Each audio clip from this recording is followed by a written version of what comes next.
Hey Burns, how's it? Been okay. Happy Easter, Dick. Oh, thank you. Did you get a lot of Easter eggs? As a matter of fact, I didn't get any. Oh, okay. We didn't do anything either. We're just kind of sitting in the back. The kids are at Easter egg hunts and everything else. Otherwise, they would all be here like they do every year, but not this year. Yeah, my wife keeps chocolate away from me. Okay, what are we gonna do today? Well, we had discussed doing a bit of a historical retrospective. We were both born in 1947, and I've gone back and done a little research on some historical events in the first 10 years of our lives, 47 to 57. And I know you have some interesting things about how life was when we were kids and the kind of things people our age might remember that came and went. So why don't you kick it off, Dick? Okay, I have this huge list, and I really don't want to read it all, but the whole structure of society was different. For example, it wasn't until I was maybe 10 years old that I ever saw anybody other than white. And I'm from Minnesota, so you have a lot of Scandinavians, etc. But it was long before the migration of the blacks to Minnesota, the Hmong after the Vietnam War, and everything else. And I remember that I only saw two non-white people up to like age 10. One was the Chinese guy that ran a Chinese restaurant that was always closed down for rats, and the other was the black guy that ran the elevator in my dad's bank. And that was it. Prior to that, I didn't know people existed. And that kind of frames the way everything is since we've gone from that to the Civil Rights Act to Black Lives Matter, on and on and on and on. But the world has changed. I'm not sure attitudes have really changed. But okay, here we go. First of all, the dentist used to give us mercury in little bottles and we would roll it around in our hands. I'm surprised we didn't all get mercury poisoning, but maybe that's what caused cancer. That was fun to play with. Yeah, who knows? Candy cigarettes. That's what Yeah, that's what got me hooked. we Soda thought machines. we thought that was cool. Yeah, soda machines. The soda came out in bottles. You know, And you and Dick, if I may, early on, you'd have to lift the lid and reach down into the icy water to pull your Nesbits out. It was later on that you had the vertical uh, vending machines for pop. well, I was going to say that Nesbitt used to be one of my favorites. Do they still make it? Yeah, yeah. Okay, I don't know. I never saw it. Okay, newsreels before movies. They had a program at our school where you could buy 10 movie tickets at a discount and the school got part of the money, like when we sold magazines and all the rest of the stuff. And so we got to watch the end of World War II. We got to watch the Korean War, and they had these before all the movies. Now, I think they were called Movie Town or Movie Tone movie. Movie tone. I think you got it. I think that was it. But then there was another name and began with P. But we used to have that. The interesting thing was movies then were 5 cents. And every Saturday I would go to the movies with my little ticket stub and I'd get in for 5 cents. That was interesting. Records. All the records were 78 RPM. And I remember when 33 came out and stereo came out, probably the late 50s. But that kind of changed everything. Well, wait a minute. Slow down. You don't remember the 45s that you had the big fat spindle? Well, 45s came out in 1957 also. Yeah. Yeah. And I that was in my notes, but I didn't bring it. Reel to reel tape recorders. I got one sitting in the garage. hula hoops, etc. Washing machines. Did you have the washing machine that was a big tub that sloshed everything around and then had a wringer? I don't know. We did. I know my great grandmother, who we'd visit once a year, had the old fashioned wringer that you had to extract the water from the clothing. Yeah. Now I remember this may be on your list, but since you brought up washing machines, we had a clothesline and clothespins. There wasn't a dryer when we were young. Well, dryers didn't come in until fairly late, and so we had the same thing, a clothesline in the back, Bob, the pins, you hung the stuff up. And I remember when we got one of the first dryers, and the reason it sticks into my mind, I think I told you, after 50 years, I went back to see our old house. And I went down in the basement, and the dryer was in the same position. It was almost like deja vu all over again. Hadn't moved, huh? No, so we got one of those. Gasoline. Drove into the gas station, went over the little hose in the road and went ding ding, and they came out and they washed your window and filled your gas. I remember my dad always used to say, fill it up with ethyl. Yeah. But and it was Dick, it was always two guys. One go around your car and do your windows. And the other guy had pumped gas. Then they also checked your oil. I mean, things that are unheard of today. Now, how did we pay for gas then? This is known as a segue. My recollection is it was paid with cash. It was. Then you'd get your was it S&H green stamps? Oh yeah, we had S&H. Or you'd get a case of cheap water glasses or something if you did a fill up. Yeah, well, it was S&H green stamps and gold bond stamps. My mom collected gold bond. Most of our neighbors did S&H. But the way it was paid for was cash, and then somewhere in the late 50s, the credit card was invented. But the only credit cards that existed were for gasoline.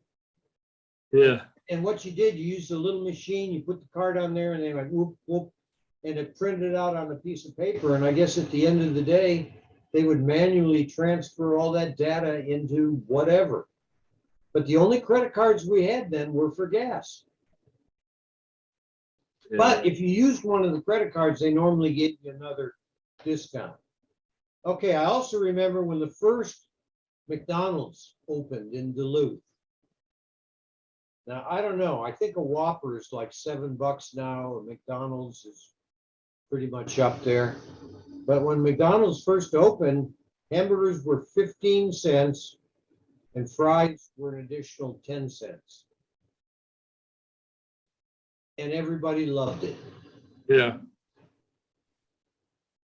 Okay, so that kind of frames the way the world was.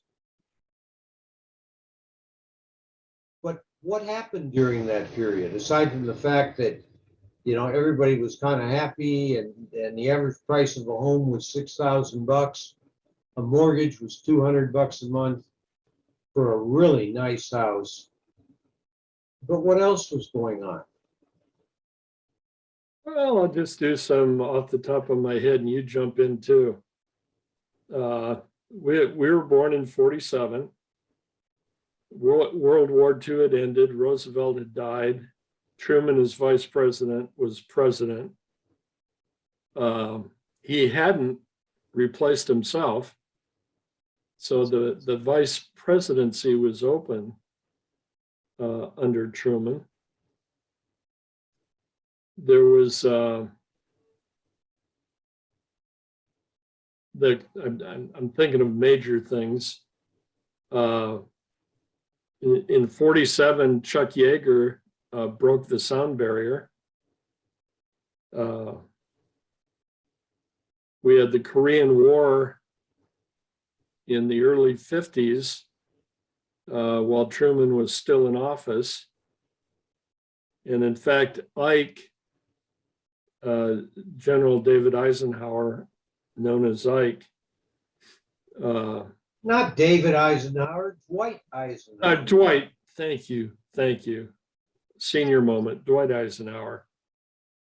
When Truman declared that he would not be running for, he succeeded to the presidency when Roosevelt died, and then he beat Dewey for his first complete term in office, during which he announced that he would not be running again. So Dwight Eisenhower ran against Adlai Stevenson. And one of the major campaign themes of Ike was, "I'll go to Korea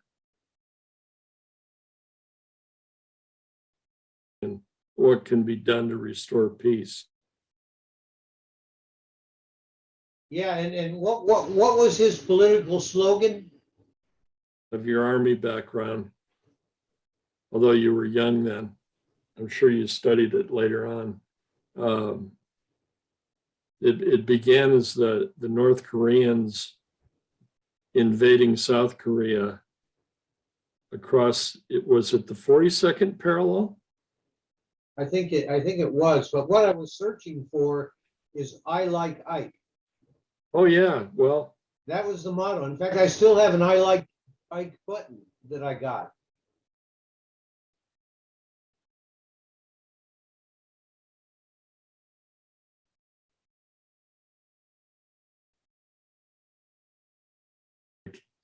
You there? yeah, I'm still here. Okay, no, I think we had a slight crash. Oh, okay. Satellite went down or something. No, I don't know.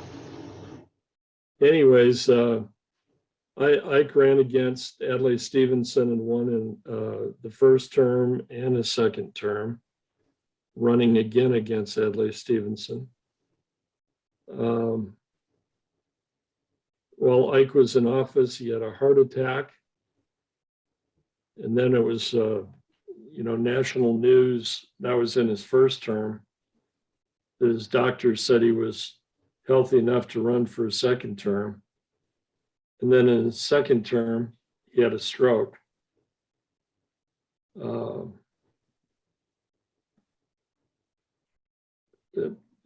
The early 50s was the beginning of the age of rock and roll. You had Bill Haley and the Comets, Elvis Presley, who appeared first on Milton Berle, and then subsequently on Ed Sullivan.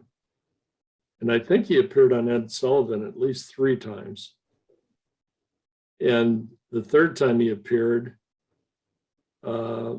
they would only allow, the network would only allow them to film him from the waist up, which sounds a little funny today, but he was considered pretty risque at the time. And there were a lot of religious groups that had a problem with him.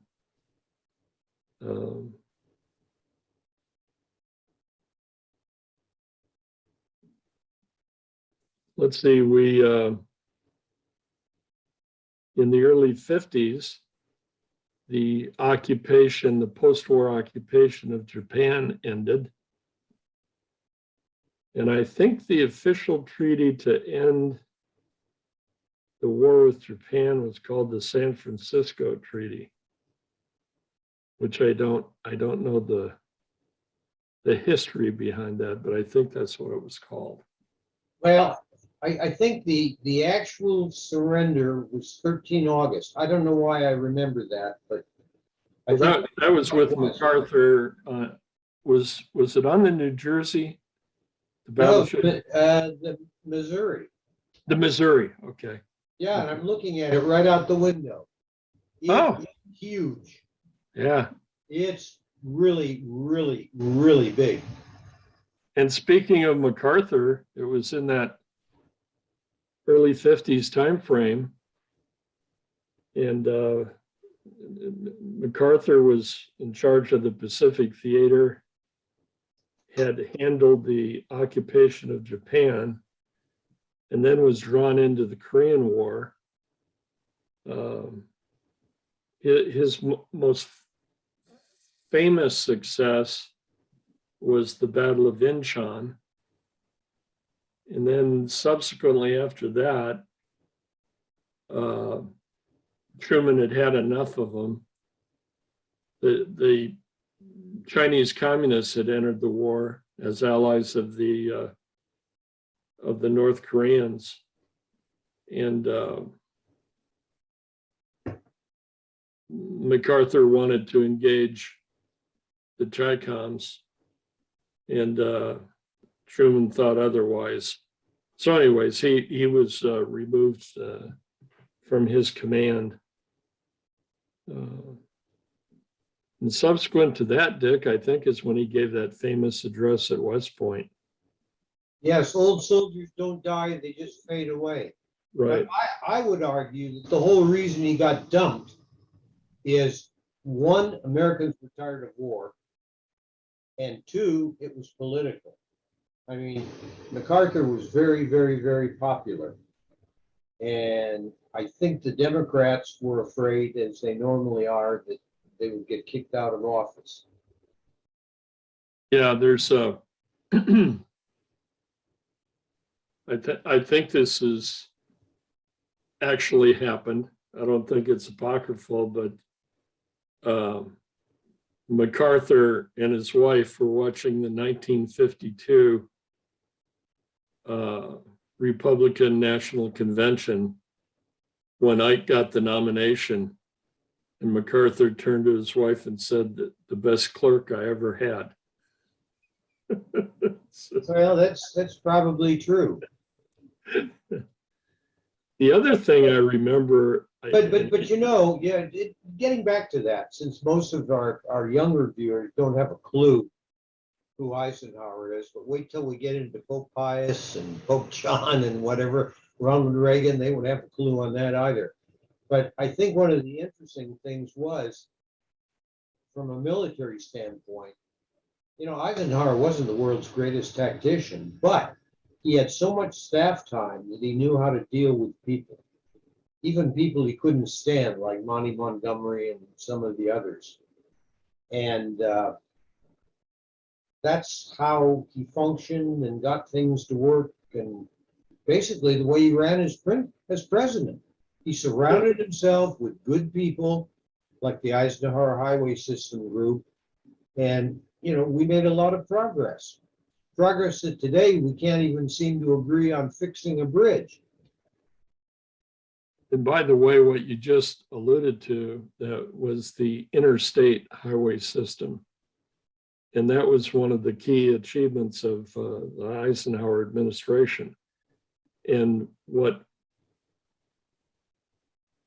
people may not know, and I doubt that a lot of people know, that Ike started the interstate highway system, just because fewer and fewer people pay any attention to history anymore. But the principal reason that he wanted an interstate highway system was that if the United States was ever invaded, we could move military equipment wherever we needed it by having an interstate highway system. Which brings up an interesting point that people don't realize is Hawaii has 3 interstate highways. And people are going, how can you be on an island and have, you know, interstates? But the bottom line was they were built so that they could move troops from Pearl Harbor, Schofield Barracks, etc. So yes, we do in fact have 3 interstate highways in Hawaii. The other thing I just mentioned, because I was in the industry, trucking transportation, I mean, it took a major leap due to Eisenhower's initiative. up until that time, trucking was pretty much local drayage. And then with the interstate system, truckers could compete with the rail lines, and in many parts of the country compete with barge traffic. So that was a key initiative. The other big thing, well, two other big things. I remember that, not because I went back and did some research, but I distinctly remember it as a youngster, was in '57 Sputnik, when the Russians put up the first unmanned satellite. I mean, that was just major news, and some people feared it, and some people were captivated by it, and it just seemed strange that we knew something was up in space revolving around the Earth that was man-made. Well, and we all used to go out in our front yards on a schedule and watch it blink its way across the sky. But the other thing was, we were trying to launch the Pioneer satellite system, and they kept on blowing up. That's right. And so Sputnik was first. I remember because my parents bought me one of those, I think they were called Revell models that you would glue together. And so I had a Sputnik. Oh. Yep. I made models, but I did not have a Sputnik. The other thing I remember as a youngster was, and maybe it's, who knows, maybe it's one of the reasons I'm still to this day at age 75 preoccupied with politics, but Joe McCarthy. Oh, yes. And all of the communist hearings. And the reason I remember it, and I was a youngster, but what we would do playing as children is, if there was a neighbor, that would chase us off the lawn or tell us kids to scramble,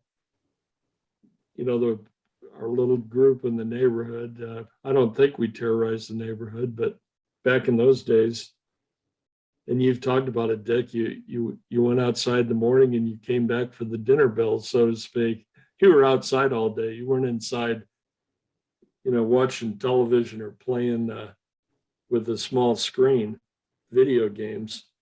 But if we didn't like somebody because they yelled at us, we called them a communist because we had picked that up from hearing our parents talk about Joe McCarthy, and Hollywood was rife with communists, and the State Department was rife with communists, and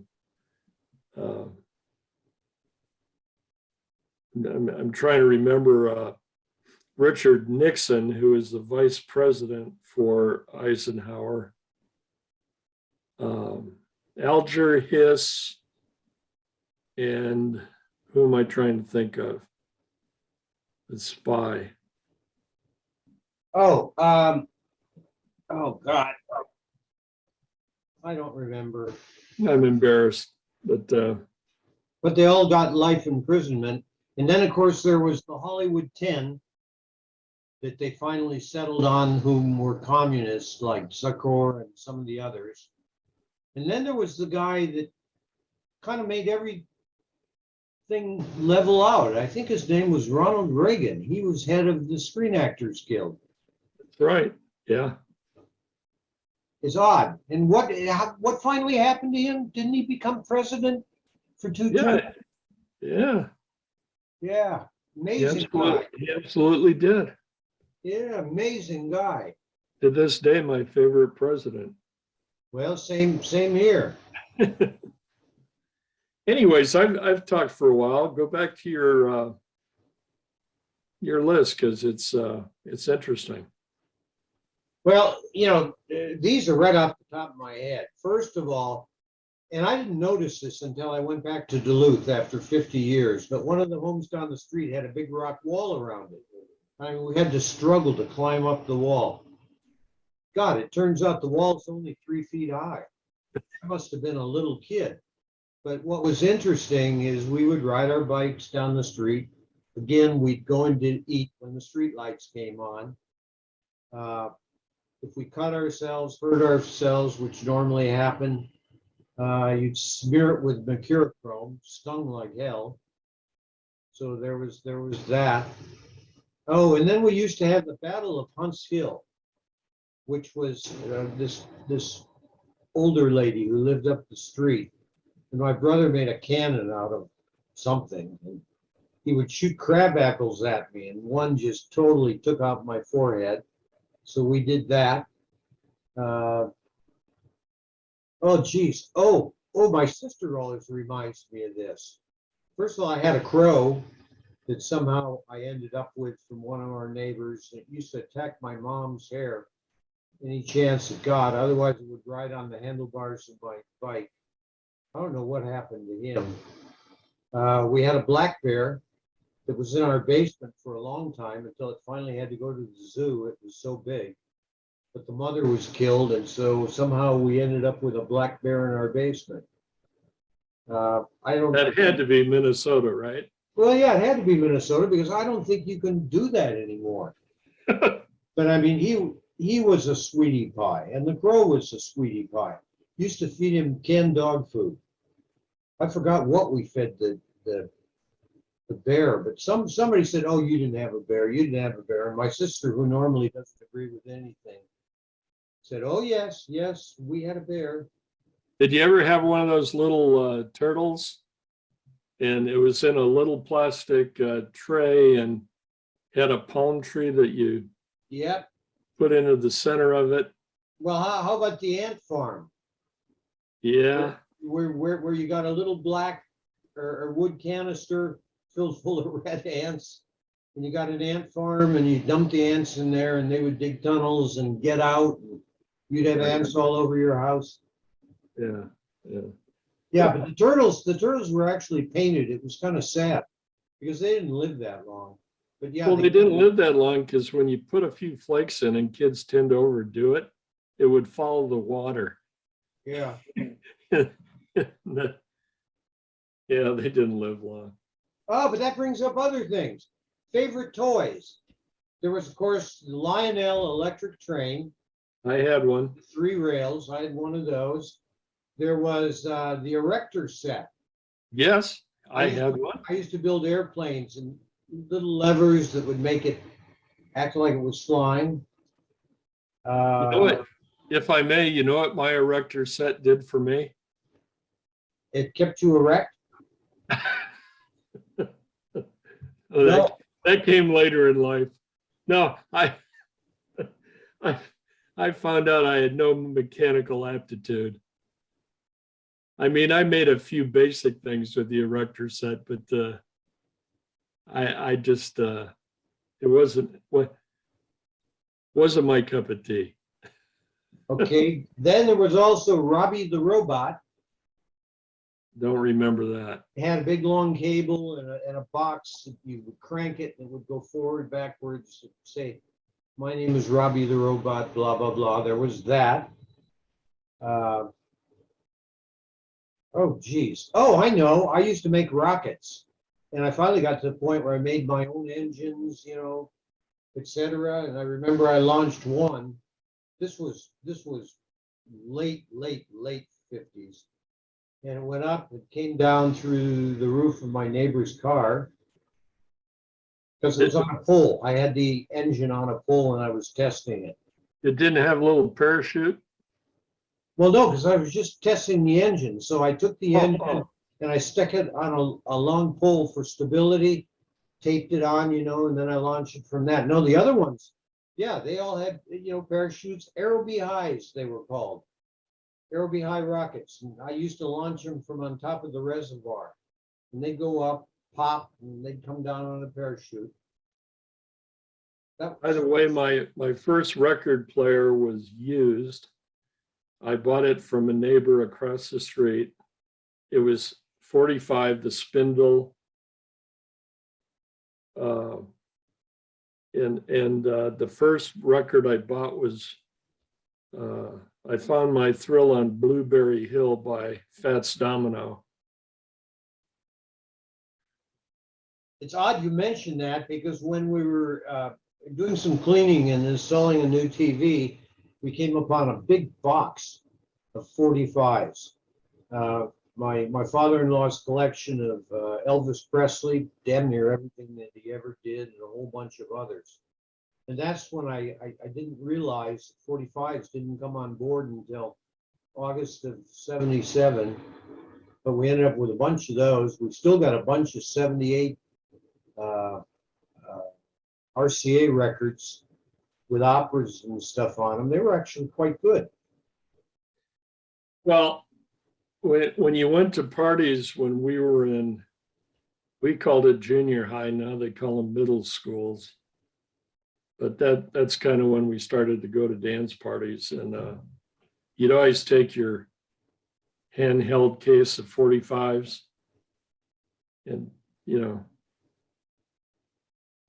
usually the girls had more records than the boys, but That was always the case.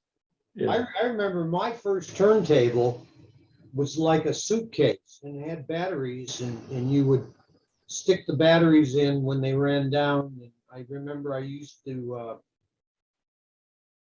have records of Bozo the Clown, Howdy Doody. I don't remember which others, but that was my first turntable. But the big thing that changed everything, and it only came in one color, and it was turquoise, was the transistor radio. If I'm not mistaken, they were made by Motorola. Mine may have been a Motorola, but I think the first prototype was, excuse me, Texas Instruments. What, for the radio? For the transistor. Well, I don't remember. They were invented by AT&T. Really? Okay. Yeah. I could be wrong. I'm just off the top of my head.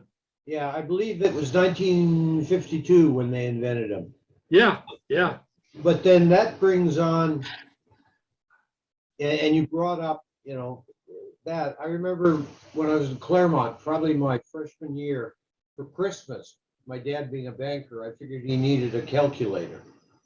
And I bought him, what was the company you mentioned? Texas Instruments. Yeah, Texas Instruments. Or maybe it was HP, I don't know, but it had LEDs, light emitting diodes, the little red things. And all it did was add, subtract, and divide. And I think I paid 63 bucks for it. I go to the drugstore down the street now and get a calculator that does absolutely everything. Yeah. And cost $2. Yeah. It's amazing. So that's another change I think we had. But then and my wife collected all of it. But then as time moved on later, and since we're on this thing, we kind of need to talk about it. We had the different Sonys. We had the MP3 players. We had the compact disc players. We had all these things, and they've all faded. I still have a K-Pro CPM computer in our garage because I thought CPM would become the standard, and Microsoft at $2 a share was a waste of time and money. Of course, I ended up wrong, but that was one of the first of the real computers. But what you had to do, you had to load it with these big disks before you could do anything. And then your writing software was WordStar, where you had to learn these really weird commands and everything. But that all went away. See, Dick, the reason you're still thin at age 75 is you remember K-Pro. Yes. And the reason I'm still an endomorph is I remember K-Row. I put it on my pancakes. Oh. Well, then you must have been thrilled when they got rid of Aunt Jemima. Actually, we really did put Aunt Jemima on our pancakes. I was just trying to do it. Well, so did we used to, but now that Aunt Jemima's gone. I had an uncle who peddled that at supermarkets. Well, now that that's gone, we should have world peace. Somehow it didn't work out. Isn't that something?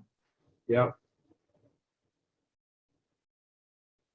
Let's see what else historically.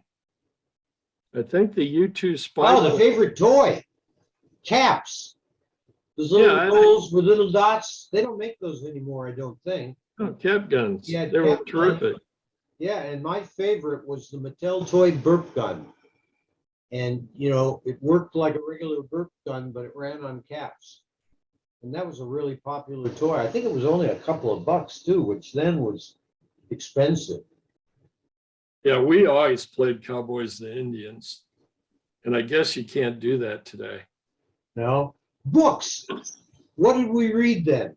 I got to tell you up front what I used to read. I read the whole Tom Swift series. Tom Swift Sr., Tom Swift Jr. And I thought you were going to say Mad Magazine. Oh, I used to do that too. But the thing about Tom Swift, my favorite story was Tom Swift and his electric car. They were written by Victor Applegate. And I thought that was the neatest thing in the world. I tried to build an electric car, the whole thing. And look what's happened. Electric cars are everywhere now. I read the Hardy Boys. I read all of them. My favorite was Footsteps Under the Window. Now, this many years later, I can't even tell you what the plot was, but I remember the title. I also read I'm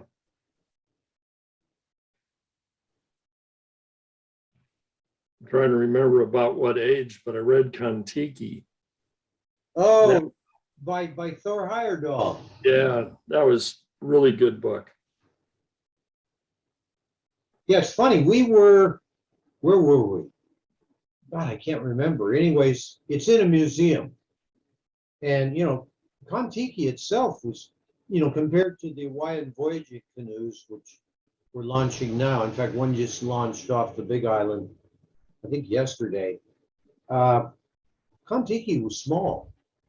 It was really small. It's amazing that they were able to go as far and as whatever as they were. One of my best memories of reading that book was I was fascinated, and I had never seen one, with flying fish. It just struck me as odd that there are fish that fly. And he used to see those regularly on his voyage. I don't know why that sticks in my head, but it does. Okay. God, I'm trying to think where Kon-Tiki is. It's a whole museum, and it's really neat. But been there, done that, don't know where or how. Yeah, yeah. Let's see, back to historical events in our early years. Oh,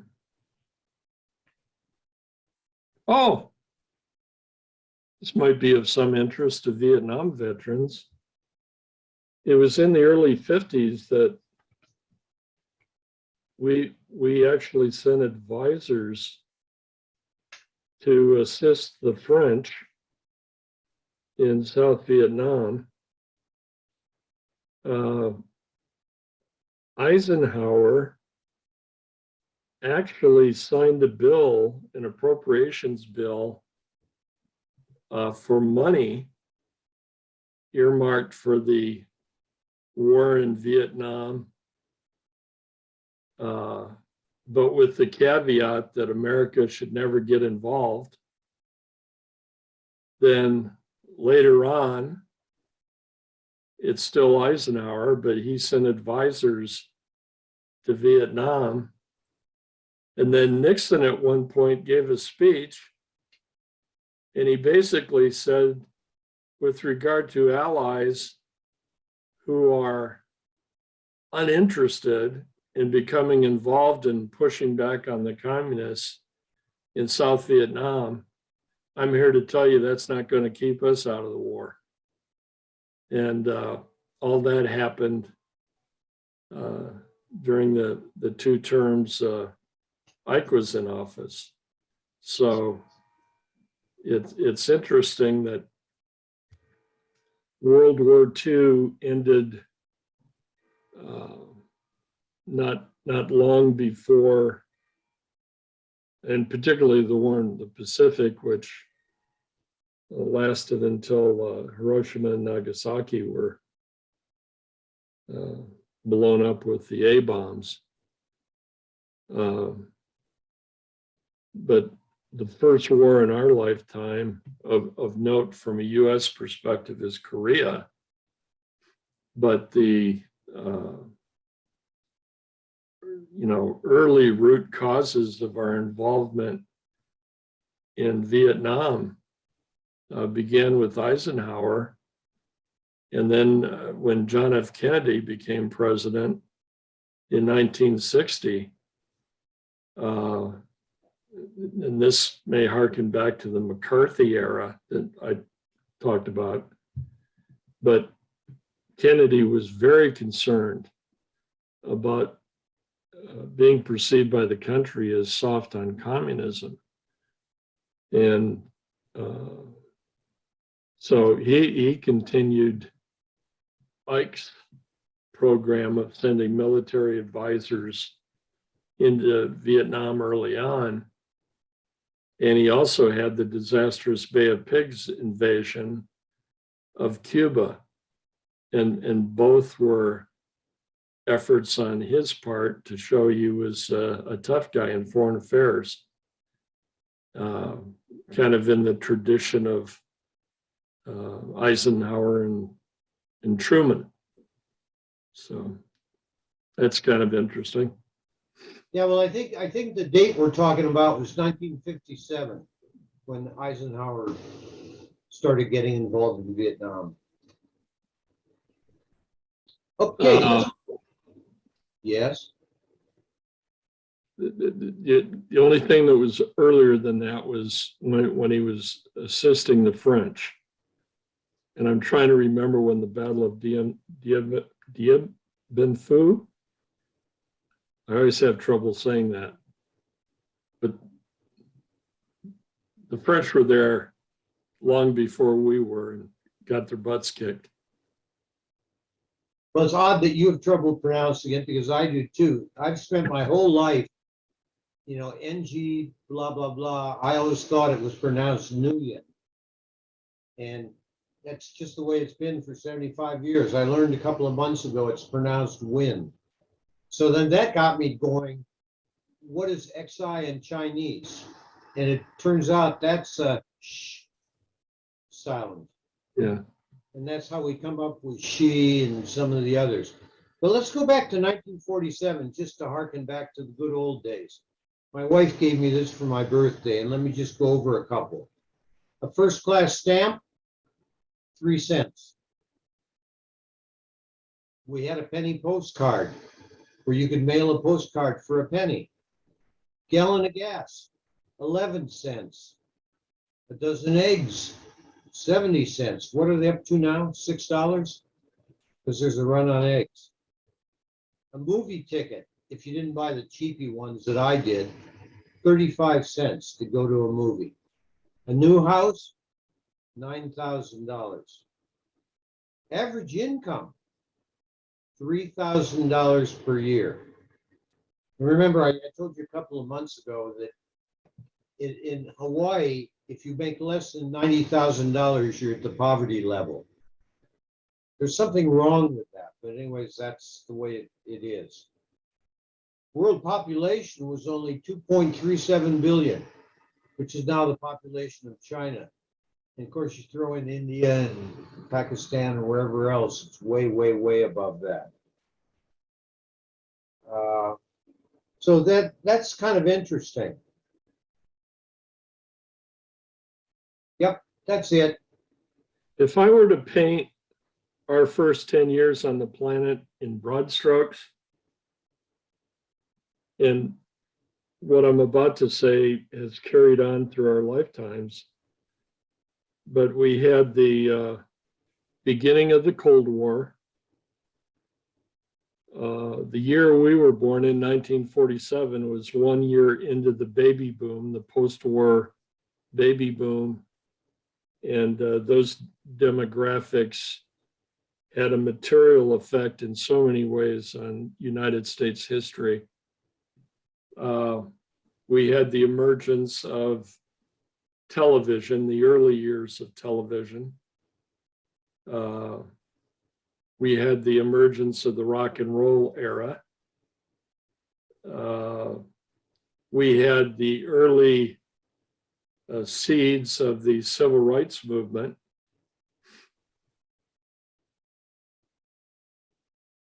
Am I forgetting anything, Dick?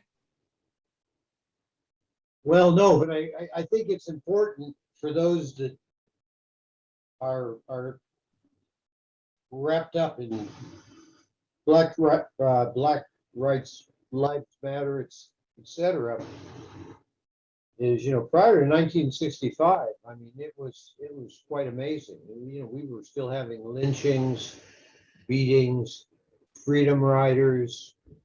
I mean, Well, in the early 50s was when Rosa Parks refused to give up her seat on the bus. And also in the 50s was, and I can't remember if they were called the Freedom 9 or Freedom 10. For some reason, I'm thinking that was in Arkansas, but probably Alabama.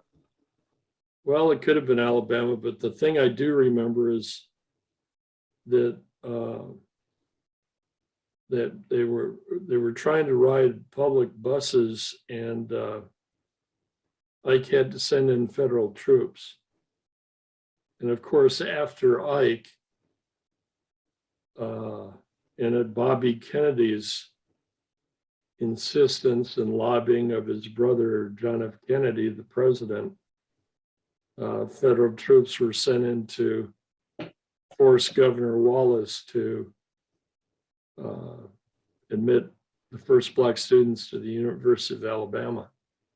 That was Alabama. In fact, they were all there. But yeah, we had the Freedom Riders. We had the March Across the Bridge. We had the dog attacks. We had all kinds of stuff. And I remember as a kid growing up in Minnesota, I mean, it was so foreign to us because remember, we didn't have any non-whites basically, at least not that I knew. And so it was kind of like, well, that's another part of the world. Unfortunately, it wasn't. And but, yeah, I don't. But I think we've made a lot of progress. For example, well, I've said this before, and I normally don't like to bring it up, but being in a mixed marriage, being married in 75, it was illegal for my wife and I to cohabitate in a hotel. And so when I was on my way to Fort Benning for the advanced course, we had to sleep at a pullout along the highway, which you basically did at risk of your life because you had a good chance of getting mugged or whatever. Yeah. But I think we've made some progress. In fact, I think we've made quite a bit of progress. Long way to go, but the world then, as opposed to the world now, we've made some progress in many areas. Well, it was during the 50s. Brown versus Board of Education. Was that 52? I'm thinking that was 52, but that was the end of, well, it was the ruling of the Supreme Court, I should put it that way, that segregation in public schools violated the Constitution. That was a landmark case, and yeah, a lot of interesting things.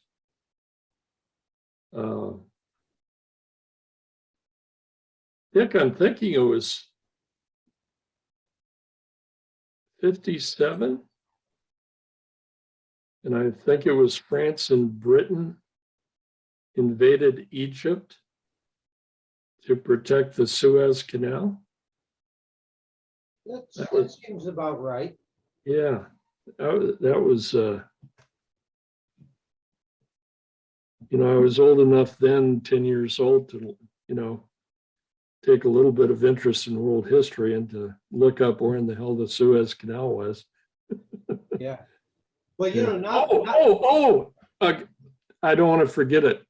Edmund Hillary climbed Mount Everest in the 50s, in the early 50s. and his Sherpa was Torgay Day, I think. Yep. Yeah, and I read a book on that as a youngster. Yeah, that was hard to believe. Yeah. By the way, I wonder if people know that Mount Everest is still getting taller. You're still getting what? Taller Oh, I would assume in so. elevation. Yeah, it's being pushed up. Yes, yes. Yeah. So does that mean the old records don't count? Well, it means I'll never get up there. Well, I tell you, if you ever see it, you really wonder how anybody in their right mind would climb it. But let me close with one thought, since we somehow got into the ethnic thing again. Okay. And I've said this before, but remember the issues that we're facing today for storming the border and the rest of the stuff. You know, Eisenhower basically resolved it, set it up, standardized it with the Bracero and wetback programs. And I swear to God, rather than watch what's going on now, we really need to go back and take a look at what worked and maybe apply it again.